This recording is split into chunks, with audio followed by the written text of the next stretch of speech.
కొంచెం కారంగా మంచి రొయ్యలిగురిని తినాలనుంటే గనక ఇవాల్టి వీడియోని అస్సలు మిస్ అవ్వకండి. హలో మాస్టరు, ఏమండే మేడం గారు, వెల్కమ్ టు ఇంకొక ఎపిసోడ్ ఆఫ్ సూపర్ హిట్ అయ్యే నాన్ వెజ్ రెసిపీస్. ఇవాళ మనం చేసుకునే రొయ్యలిగురు అయితే వంట రాని వాళ్ళు కూడా చాలా తేలిగ్గా చేసేయచ్చు. మీరు చేయాల్సిన ఒకే ఒక పని ఏంటంటే ఇంటికి వెళ్ళేటప్పుడు మర్చిపోకుండా రొయ్యల్ని తీసుకెళ్ళండి. వేడన్నంలో కారంగా చేసుకున్న రొయ్యలిగురిని కలుపుకొని లైట్ గా నిమ్మకాయ పిండుకొని ఇగురు కలిపిన అన్నంతో రొయ్య ముక్కని ఎర్రగడ్డని నంచుకొని తింటుంటే అద్దిరిపోయేలా ఉంటుందండి.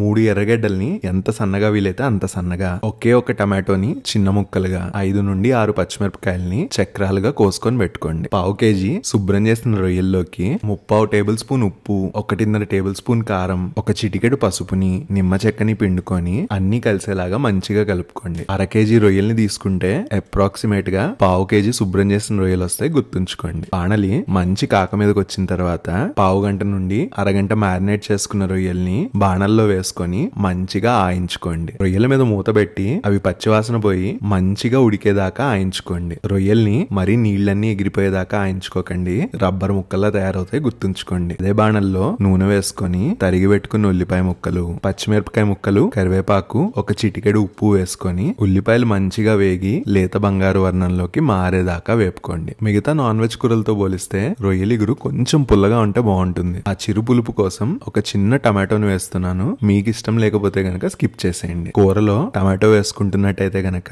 ఆ ముక్కలన్నీ మంచిగా మగ్గిపోవాలి, ముక్కలుగా ఉండకూడదు, గుర్తుంచుకోండి. ఉల్లిపాయ టమాటో ముక్కలు మగ్గిపోయిన తర్వాత కూరలోకి ఒక 2 టేబుల్ స్పూన్ల అల్లం వెల్లుల్లి ముద్దను వేసుకొని పచ్చివాసన పోయేదాకా వేపుకోండి. ఆయించి పెట్టుకున్న రొయ్యల్ని 1 టేబుల్ స్పూన్ గరం మసాలా, జీలకర్ర, ధనియాల పొడి, 1.5 టేబుల్ స్పూన్ కారం, ఇంచుమించు 1 టేబుల్ స్పూన్ ఉప్పు, కాకపోతే ఉప్పు చూసుకొని వేసుకోండి. మసాలాలన్నీ రొయ్యలకి పట్టేలాగా సన్నటి సెగ మీద పచ్చివాసన పోయేదాకా వేపుకోండి. ఒక 1/2 గ్లాస్ మంచినీళ్ళని పోసి కొత్తిమీరని జల్లుకొని కూరని చక్కగా ఉడకనివ్వండి. గ్రేవీ మంచి కన్సిస్టెన్సీలోకి వచ్చిన తర్వాత నూనె పైకి తేలాక ఇంట్లో ఉంటే గనక ఒక 3/4 టేబుల్ స్పూన్ సోంపు పొడిని వేసుకోండి. అంతే అండి. కూరను ఒకసారి చక్కగా కలబెట్టుకొని గ్రేవీ మీకు ఇష్టమైన కన్సిస్టెన్సీలోకి వచ్చిన తర్వాత వేడన్నంతో లాగించేయండి. ట్రై చేసి ఎలా వచ్చిందో పక్కా కమెంట్ చేయండి.